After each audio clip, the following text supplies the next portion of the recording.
저는 2월 셋째 주에 믿음의 시작은 하나님의 부르심과 자기 자리를 떠남과 주의 약속을 기대하고 그 말씀에 순종하는 것으로 시작된다라고 말씀을 나눴습니다. 죄송합니다.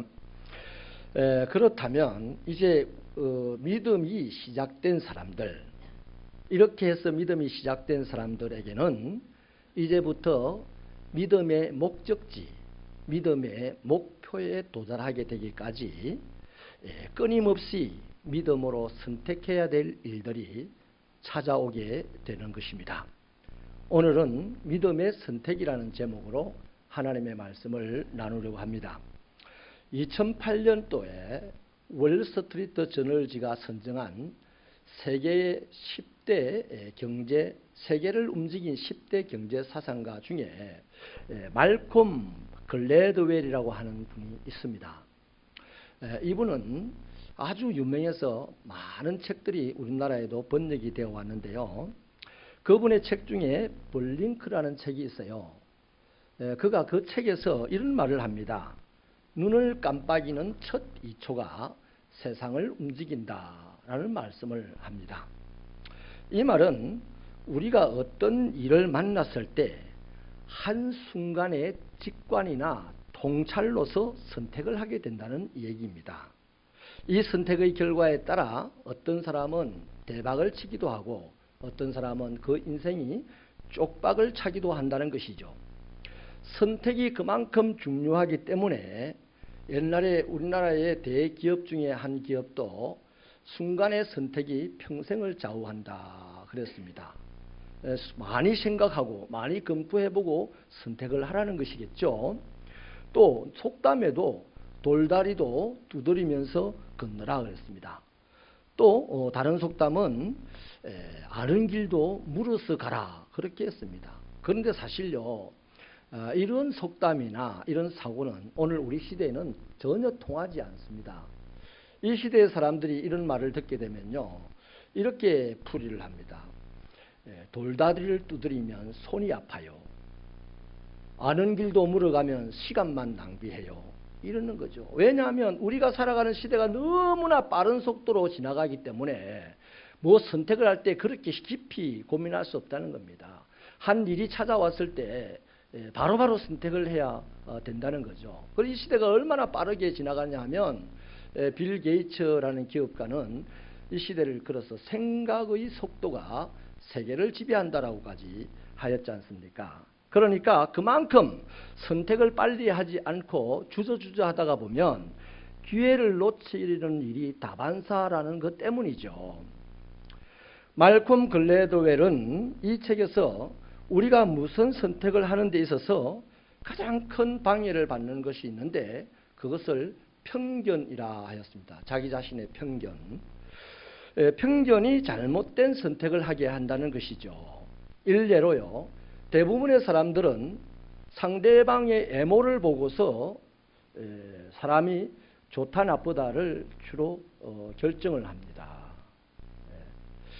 인물이 그럴싸하면요, 우리는 다 괜찮은 사람이라고 생각을 하는 것인데 이게 심각한 전 세계적으로 모든 사람들에게 편만에 있는 편견의 하나이죠. 인물 좋다고 그 사람이 훌륭한 사람 아니지 않습니까? 그런데 인물만 좋으면 훌륭할 것이다라고 생각을 하는 거죠. 그래서 지금은요, 젊은이들이, 수없이 많은 젊은이들이 취업을 하기 위해서 면접장에 가기 전에 성형수술까지 한다고 합니다. 훌륭한 사람으로 보이려고요. 그래서 이미지 시대라고도 하지 않습니까? 말콤 글래드웰은 이러한 것들을 일컬어서 워렌 하딩의 오류라고 했습니다. 이게 뭐냐니까 미국의 29대 대통령이 워렌 하딩이라는 사람인데요. 이 사람이 얼마나 멋있는지 몰라요. 키도 엄청나게 크고 덩치도 좋고 걸음걸이도 얼마나 반듯하고 당당하고 머리도 까만 머리에 얼굴은 구릿빛으로 그냥 부리부리하고 말이죠. 그 눈빛은 그야말로 빛이 났다고 그래요. 그래서 그가 대통령 선거에 출마했을 때 미국의 대부분의 유권자들이 홀딱 반했다 그래요. 특히 여성 유권자들은 아예 그냥 몰표를 줬다 그럽니다. 잘생겼다고. 그 잘생긴 이 사람은 틀림없이 미국 합중국을 잘 이끌어갈 것이라고 생각을 하고 몰표를 줬어요. 그래서 압도적으로 당선이 되었는데 알고 보니까 이 사람은요 포카를 너무너무 좋아하고요, 술과 이 골프를 너무너무 사랑하고요, 거기다가 매일 여자를 따라다니는 사람이었다는 겁니다. 그래서 아무튼 이분이 대통령이 되고 난 뒤에 그의 정책을 펴는 것을 보니까 애매모호하기 짝이 없고요, 이것도 아니고 저것도 아닌 아주 어중간한 사람으로서 그냥 정책을 펼쳐나간다는 것입니다. 저도 사람들을 대할 때 보면요, 이것도 아니고 저것도 아니고 애매모호하게 대하는 사람들이 참 힘들어요. 그런데 아무튼 이분 밑에서 정책을 펼치는 사람들이 뭐 리더가 애매모호하니까, 양면적이니까 이러지도 못하고 저러지도 못하고, 그래서 난리가 났는데 미국 경제대공황, 세계 경제공황의 단초가 되었던 미국의 경제공황을 몰고 오게 된 것입니다. 그런데 이 공황이 일어나고 얼마 안 지났어요. 당선된 지 2년 만에 이 사람은 심장마비로 세상을 떠나게 되었어요. 그래서 지금까지도 미국 역대 대통령 중에 최악의 대통령이라고 기록되어 있습니다. 이렇듯 사람들의 편견은 크고 작은 오류를 남기게 됩니다. 그러므로 편견을 가지고 있으면요, 그만큼 우리는 우리 자신의 올바른 선택에 방해를 받는다는 것이죠. 자, 그렇다면 사람들이 왜 편견을 갖느냐는 겁니다. 그 이유는 자신의 경험 때문에 편견을 가져요. 예를 들면 어떤 사람이 예수 믿는 사람에게 사기를 당했어요. 그럼 그 사람은 다시는 예수 믿는 사람을 안 믿습니다. 예수 믿는 한 사람에게 사기를 당했는데 모든 예수 믿는 사람이 사기꾼이라고 생각을 하고 예수 믿는 사람을 미워하는 거죠. 왜? 사기당한 경험이 예수 믿는 사람에게 있었기 때문입니다. 과거에 실패했던 경험 때문에요, 새로운 일에 대하여 주저하다가 이도 저도 못하고 그냥 끝나버리는 인생이 여럿 있지 않습니까? 왜 그렇겠습니까? 과거의 경험으로 생긴 오늘 자기의 편견 때문입니다. 이것도 못하고 저것도 못하는 것은 다른 누구 때문도 아니에요. 자기 자신의 편견이 있기 때문에 이러지도 못하고 저러지도 못하고 우물쭈물하다가 세월을 보내버리는 것이죠. 여러분, 교회가 새로운 일들을 한다는 것은 얼마나 좋습니까? 저는 우리 교회가 할 수만 있으면 날마다 새로운 일들로 가득 채워지기를 바랍니다. 아멘은 우리가 잘한다 이거야. 맞아요. 거기까지는 잘하긴 해야지. 그런데 이 새로운 일들을 교회가 한다는 것이 얼마나 힘듭니까? 너무너무 힘듭니다. 왜 그럴까요? 그 중요한 이유 중에 하나는요, 교회 안의 구성원들이 가지고 있는 과거에 실패했던 경험들이 오늘 이 새로운 일들을 볼 때 회의적으로 본다는 거예요. 회의적으로. 그래서 회의적으로 보니까 일이 진척이 안 되는 거죠. 이렇듯 편견을 버려야 하는 것임에도 불구하고 자신이 가지고 있는 편견을 우리는 잘 못 버립니다. 어려워요. 왜냐하면 편견에서 벗어나려고 하면 그만큼 자신의 과거의 경험들을 포기해야 됩니다. 내가 옛날에 이랬는데 이렇게 해야 된다는 것을 포기해야 된단 말이에요. 그걸 포기하기가 힘들기 때문에 자기가 싫어하는 편견을 자기 속에 그대로 가지고 살아가는 것이에요.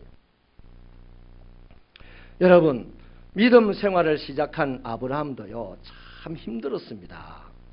역사 가운데 나타난 그의 등장은 하나님의 부르심으로부터 시작됐지 않습니까? 하나님이 그를 부르시면서 당신이 보여줄 땅으로 가라고 그랬어요. 그런데 그때 나이가 75입니다. 노인이라는 것이죠.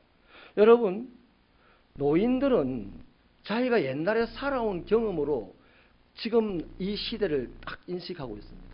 아주 벽돌처럼 단단하게 자기의 사고방식이 정해져 있습니다. 틀이 있습니다. 아브라함도 사실은 그런 사람입니다.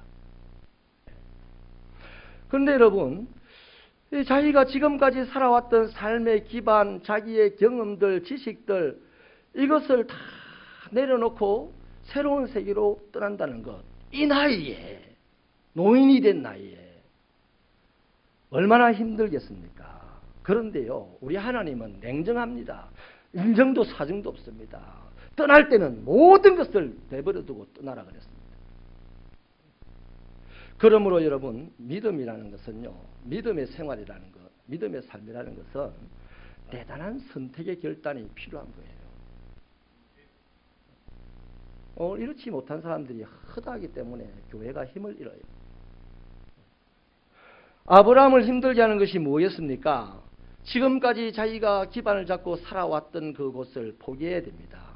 또 삶으로부터 얻었던 경험과 지식을 내려놔야 됩니다. 그리고 새로운 땅에 대한 정보가 전혀 없습니다. 거기다가 75세 나이에 이 어린 조카 롯까지 인생을 책임져 줘야 됩니다. 그 중에 하란에서 아버지마저 죽었습니다.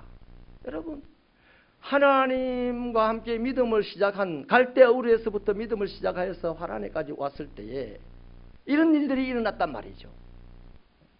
그러면 이쯤 되면 아브라함의 입장에서는요, 한번 믿음을 시작한 것에 대해서 회의가 들만합니다. 내가 지금 이 믿음의 길을 가는 것이 올바른 것인가? 아니, 내가 믿음의 길을 가는데 왜 이렇게 어려운 일이 많지? 왜 포기해야 될 것이 많지? 세상도 지고 가고 하나님도 지고 가면 되지 않나? 아니면 왜 내가 믿음의 길을 가는데 우리 아버지가 하필 여기서 죽어야 되나? 충분히 갈등할 만합니다. 여러분, 갈등하는 것은 죄가 아니에요. 성장을 위해서 필요한 것입니다. 그런데 하나님께서요, 이상하게도 정말 하나님은 무서울이 많지 냉정합니다. 그럼 이런 사람에게 하나님께서 차차차 하고 막 설명을 해주고 막 석 달 열 동안 붙들고 앉아서 늘어져서 막 이렇게 설득도 하고 인도를 해야 되는데 하나님 냉정하세요. 하나님께서 아브라함에게 고민할 시간을 전혀 주지 않았다는 것이죠. 창세기 12장 1절부터 3절을 보면 제가 해봤어요. 실험을 해봤어요. 딱 9초입니다. 9초. 하나님이 아브라함에게 나타나셔서 말씀하신 시간은 9초입니다. 선방같이 나타나셔서 이 삶의 상황 앞에서 말씀 딱 던지고 하나님 사라졌어요. 아브라함은 이 짧은 섬과 같은 순식간의 시간에 들은 말씀에 대하여서 결정을 해야 됩니다. 이제는 여기를 떠나야 될 것인지 아니면 들은 말씀을 무시하고 이곳에 안주하고 살아야 될 것인지를 선택해야 했습니다. 그 선택의 결과에 따라서 아브라함은 대박의 인생이 터질 수도 있고 쪽박을 찰 수도 있고 그저 평범한 사람으로 인생이 끝날 수도 있는 거예요. 놀랍게도 아브라함은 그 순식간의 만남 속에서 아브라함은 믿음의 선택을 하였습니다. 그래서 새로운 곳으로 나아갔죠. 자, 이렇게 믿음을 선택할 수 있는 힘이 어디에 있다는 거죠. 4절에 그 답이 있는데요. 우리 힘찬 목소리로 4절 말씀을 같이 한번 읽어주실래요? 시작.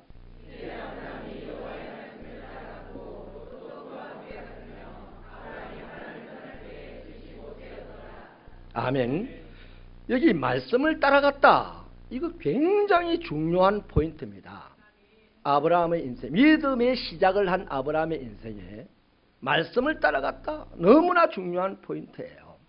오늘 우리들의 믿음의 생활을 시작한 우리들에게도 이것은 너무너무 순간순간마다 중요한 포인트가 되는 거예요. 지금까지 아브라함은요, 아버지와 고향과 친척들의 가르침을 받아왔고 또 그들의 경험을 따라서 살아왔습니다. 그러나 이제는 말씀을 따라 살았다는 거죠. 이게 믿음의 선택입니다. 믿음이 있어서 갈대아에서부터 시작하여서 하란까지 왔는데 하란에서 다시 하나님에게 말씀을 들은 그 성광석화의 순간에 이제는 믿음이 시작은 아니에요. 이제 믿음의 선택이 필요한 겁니다. 우리 예수 믿지만 주님 말씀대로 안 사는 사람도 많고 예수를 믿고 주님의 말씀대로 사는 사람도 있어요. 다 선택에 관계된 문제입니다. 믿음의 문제는 아니에요. 믿음의 시작은 다 했어요. 여러분, 기독교의 믿음이 뭐냐면요, 믿음의 정의를 내리란다면 새로운 세계로 나가는 문이 열리는 게 믿음입니다. 보지 못하는 것들이 실상이라고 했지 않습니까? 새로운 세계로 나가는 문이 열리는 것이 믿음이라면 또 한 번 믿음이라는 것은 내 인생의 기준을 하나님의 말씀으로 바꾸는 것이 믿음이죠. 여러분, 한국에 살던 사람이 미국에 이민을 갔습니다. 미국 이민 가서 미국의 사람으로 살아야 될 텐데 그 사람이 한국의 법을 가지고 살면 미국에서 교도소 가기 딱 알맞은 사람이에요. 그러므로 저와 여러분이 믿음이 시작됐다면 이제 날마다 선택을 하기를 하나님의 말씀을 따라 사는 것을 선택해야 되는데 그것이 믿음의 선택이라는 겁니다. 그런 거예요. 믿음은 내 기준을 바꾸는 거예요. 내 경험으로 생긴 기준을 하나님의 말씀으로 바꾸는 겁니다. 기독교인의 믿음은 감정 따라 상황 따라 삶의 기준을 매번 바꾸어 선택하는 그런 게 아니에요. 기독교인이 되게 되면 이제 그의 모든 매 순간순간 상황마다 모든 생활의 기준이 언제나 하나님의 말씀이어야 한다는 것입니다. 그래서 이사야서 40장 8절은 풀은 마르고 꽃은 시들지만은 우리 하나님의 말씀은 영원히 선다 했었습니다. 여러분 돈과 명예, 쾌락, 인기 이런 거요 다 시듭니다. 그리고 한 사람의 일생에 비추어만 봐도 이런 돈과 명예와 인기와 쾌락들은요 순간순간 변화를 거듭합니다. 그런데 이것에 내 삶의 기준을 맞추면 내 인생도 순간순간 변화를 거듭하면서 마치 미친 여자가 널뛰듯이 살아가는 인생이 되고, 그래서 그 사람의 세상 사는 혼란스럽고 복잡하고 수많은 사고가 일어나는 그런 삶이 된다는 것이죠. 그러나 대신에요 신앙인은 그런 게 아니죠. 세상으로부터 쫓아온 모든 순간적으로 다 가변적인 이런 것들을 기준으로 삼고 살아가는 게 아니고 영원히 변하지 아니하는 하나님의 말씀을 기준으로 오늘 매 순간순간 상황에 대처하며 살아간다는 것입니다. 그렇기 때문에 때로는 매 순간순간이 힘들 수도 있고 어려울 수도 있어요. 그래도 흔들리지 않는 겁니다. 옳은 길을 가는 것입니다. 아브라함이 그렇게 살았어요. 하나님의 말씀을 따라갔다는 거죠. 여러분 하나님의 말씀을 따라가다 가는 중에 아버지가 죽었지 않습니까? 얼마나 불안하기는 했겠습니까? 그러나 말씀을 따라가는 그의 삶의 흔들림은 결코 없었던 것이죠. 그래서 하나님의 관계가요 점점 신령한 관계로 성장을 합니다. 아브라함이 처음부터 갈대아 우르에서부터 완전히 성장한 사람이 아니었어요. 언제나 믿음의 선택을 해야 될 그 상황에서 선택을 하고 말씀을 따라가니까 한 번 따라가고 두 번 따라가면서 점점 하나님과의 관계가 신령하게 성장을 했다는 거죠. 그리고 결국에는 뭘 얻었습니까? 믿음의 조상이라는 칭호를 얻었던 것입니다. 여러분 이것처럼요 하나님과의 관계가 올바르게 되는 것, 저와 여러분이 또 하나님과의 관계를 신령하게 세워나가는 것, 또 이 땅에서 위대한 축복의 이름을 내가 남기게 되는 이 모든 것은요 새롭고 놀라운 세계입니다.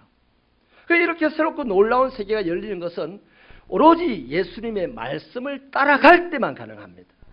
믿음으로 시작한 사람이 가능한 것이 아니고 믿음으로 시작한 사람이 매 순간 매 상황 속에서 하나님의 말씀이 그 순간순간 정광석과 같이 달려올 때 그때 믿음을 선택하고 그 말씀 따라 가는 사람만이 새로운 세계가 활짝 열리는 겁니다. 내가 믿음이 있어도요 그 말씀을 따라 안 가면 천국은 가지만 새로운 세계는 안 열려. 이 땅에서. 여러분 그렇다면 믿음을 선택하고 하나님의 말씀을 따라 산 자에게 열리는 새로운 세계가 뭐냐는 것이죠. 우리 2절 말씀을 힘차게 읽어봐 주시겠습니다. 2절 시작.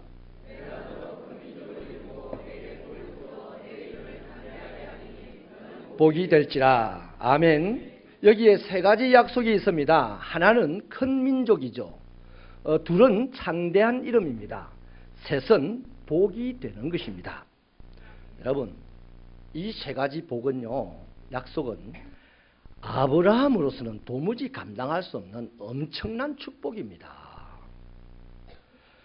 사실 아브라함은요 자식이 한 명도 없어요. 그런데 이 자식 한 명도 없는 이 아브라함에게 하나님은 큰 민족을 이루겠다고 약속을 합니다. 또 아브라함은 그냥 갈대아 우르 지역의 평범한 범부에 불과합니다. 그런데 이 평범한 사람을 하나님께서는 올 세계에 가장 큰 이름을 떨치는 사람이 되게 해주겠다는 거예요.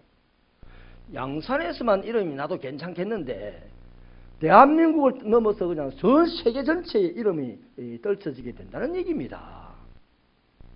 거기다가 아브라함은 별 복이 하나도 없는 사람이에요. 따지고 지금은 복이 하나도 없는 어줍잖은 사람인데 하나님께서 복을 주셔가지고 아브라함을 통해서 만민이 복을 받게 하겠다는 거예요. 어마어마한 축복 아닙니까?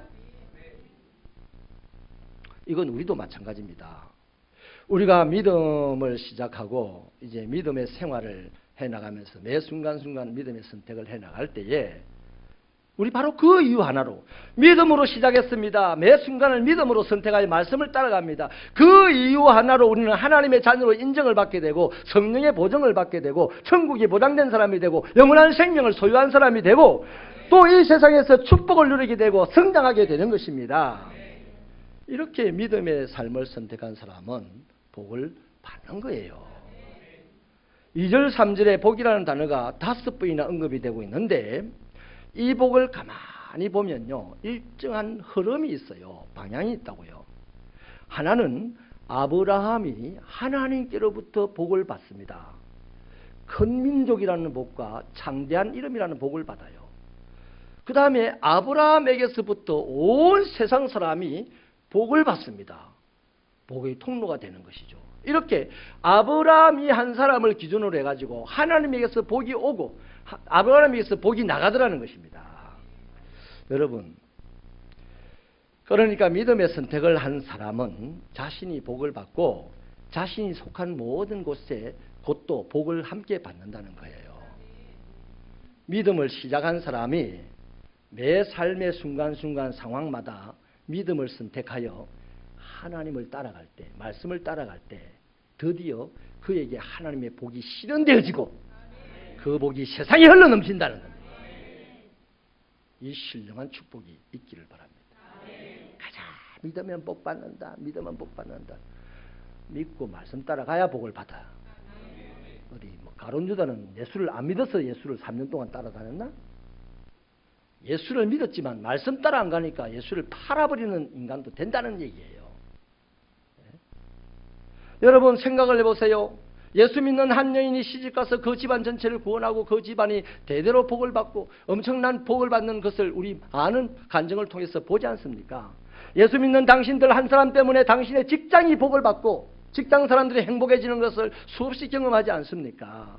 그래서 저는 기도합니다. 우리 새벽교회 성도들이 복을 받고 이 성도들을 통해서 세상이 복을 받기를 원합니다. 이들이 만나는 사람들이 날마다 복을 받기를 원합니다. 그러면 우리 새벽교회가 여기 있으면 이 신평당이 복을 받아야 돼. 만약에 신평당이 복을 못 받으면 새벽교회는 하나님 앞에 책망받아야 되고 심판받아야 돼. 맞습니까? 요셉을 보세요. 창세기 39장 5절 하반절에 보면 여호와께서 요셉을 위하여 그 애굽 사람의 집에 복을 내리심에 여호와의 복이 그의 집과 밭에 있는 모든 소유에 미쳤다. 보디발 장군이 뭐 전쟁을 잘하고 보디발 장군이 훌륭하고 이래서 복을 받았다는 게 아니잖아요. 하나님의 말씀을 잘 듣는 요셉이 그 집에 있었기 때문에 보디발의 집에 복을 받았다는 겁니다. 이래야 됩니다. 예수 믿는 사람 한 사람 때문에 그 일터가 복을 받아야 되고 예수 믿는 한 사람 때문에 그 가정, 그 가문 전체가 복을 받아야 되는 거 아니에요. 그런데요, 다녀보면 많은 사람들이 예수 믿는 한 사람 때문에 상처받아가지고 예수 안 믿는데 그 사람은요, 소자의 목에 맷돌을 짊어지어가지고 저 천길 낭떠러지 물속에 던져버린 사람이 하는 짓과 똑같은 짓을 한 거야. 예수 믿는 내가 누군가에 상처를 줬습니까? 예수 안 믿는 누군가에 상처를 주고 그 사람이 그 사람 때문에 내 예수 못 믿겠다고 한다면 그 사람은 빨리 회개해야 돼요. 누구 한 사람을 지옥 보낸 사람이다 이 말이야. 인정하시면 아멘입니다. 여러분, 왜 예수 안 믿는 사람이 예수 믿는 사람에게 상처를 받습니까? 예수 안 믿는 사람이 못나서가 아니에요. 예수 믿는 사람이 상처를 주었기 때문인데 그러면 예수 믿는 그자가 왜 다른 사람에게 상처를 주냐? 그가 예수를 안 믿어서가 아닙니다. 예수는 믿었어요. 예수는 믿고 있어요. 그러나 예수의 말씀대로 안 살아. 그 상황에서 믿음을 선택하고 예수님의 말씀대로 살면 원수와도 화평케 되는 역사가 일어나는 겁니다. 그러나 내가 예수를 믿기 시작하였지만 이 상황에서 내가 믿음의 선택을 하고 예수의 말씀을 따라가지 않으면 친한 사이도 원수 사이로 만들어버리는 거예요. 여러분, 하나님께서 아브라함에게 복을 주신 것은 아브라함 혼자 잘 되라고 복을 주기 아니고요. 아브라함을 통하여서 온 주변 사람들, 세상 모든 사람이 복을 받기를 원하셨기 때문입니다. 그렇기 때문에요, 예수 믿는 사람들이 나만 복 받으면 된다. 은연중에 이런 생각을 합니다. 우리 아이만 잘 되면 된다. 그러면서 하나님 우리 아이 서울대학 보내주게 해주세요. 하나님 우리 아이 잘 되게 해주세요. 하나님 우리 집이 잘 되게 해주세요. 하지만 하나님 내가 말씀 따라가는 사람이 되게 하소서. 하나님의 내가 이런저런 상황 속에서 부딪혀오는 하나님의 말씀을 믿음으로 선택하여 그 말씀 따라가게 해 주옵소서. 우리의 아이가 이 세상에 나가서 오만 가지 상황을 만날 때 하나님의 말씀도 그에게 들려올 텐데 그때 믿음으로 선택하여서 하나님의 말씀을 따라가는 자가 되게 하시고, 애기도 별로 안 해. 우리 아들 서울대학 가면 그만이 돼. 우리 집 잘 살면 그만이 돼. 나 복 받으면 그만이 돼. 이런 생각을 하는 사람은요, 기독교인이 아닙니다. 따라하십시다. 기복교인이다. 교회 안에는요, 기독교인이 있어야 되는데 어찌 보면 기복교인이 더 많아요. 그래서 교회가 힘을 못 쓰는 겁니다. 말씀을 마치겠습니다. 우리는 이미 믿음이 시작된 사람들입니다. 그러므로 이제는 나의 날마다 치러야 할 생활 속에서 부딪혀오는 상황 속에서 그때마다 하나님의 말씀도 정광석가처럼 다가오게 돼 있어요. 그때 믿음을 선택하세요. 그리고 말씀을 따라가세요. 그러면 하나님의 축복이 나에게서 시작되어서 내 가정에, 내 이웃에, 내가 다니는 직장에, 내가 섬기는 교회에, 이 나라에, 온 세상에 흘러가게 되는 것입니다. 믿음의 시작은요, 한순간에 일어나는 사건이지만은 그 다음 우리는 날마다 매 상황마다 믿음의 선택을 해야 될 일들이 생깁니다. 나에게 일어나는 모든 일들, 모든 상황들에서 어떻게 헤쳐나가야 될까? 어떻게 선택해야 될까? 항상 말씀이 기준이 되기를 바랍니다. 말씀을 따라 흔들림 없이 살아가는 것이 믿음의 선택을 하고 사는 사람들입니다. 이 믿음의 선택으로 우리에게는 날마다 새로운 세계가 열리게 되는데요, 우리의 인생이 점점 성장합니다. 우리의 인격이 점점 아름다워집니다. 하나님과의 관계가 점점 신령해집니다. 그리고 세상의 축복을 누립니다. 행복하다고 말하는 사람이 됩니다. 다시 말씀드립니다. 믿음의 시작은 한 번 태어나는 것이라면 믿음의 선택은 매번 성장하는 것입니다. 그래서 믿음의 거인이 되는 거죠. 하루아침에 우리는 예수 믿고 거인 되는 게 아닙니다. 이제 예수를 믿으면 이제 날마다 부딪혀오는 상황에서 믿음의 선택을 하세요. 그리고 말씀 따라 살아보세요. 그 사람 점점 자라서 목동 다윗이 왕 다윗이 되는 것처럼, 노예 요셉이 총리가 되는 것처럼, 포로가 되어 잡혀간 다니엘이 새 나라의 총리가 되는 것처럼, 교회의 급사였던 사무엘이 민족과 나라를 다스리는 지도자가 되는 것처럼 그런 거인이 되는 거예요. 맨날 우물 안 개구리처럼 나 혼자 예수 잘 믿는 척하고 살지 마시고, 이제 예수 잘 믿으니까 이제 항상 부딪혀오는 상황에서 믿음을 선택하시고 말씀 따라가는 여러분 되셔서 큰 승리와 영광을 맛보게 되기를 축원합니다.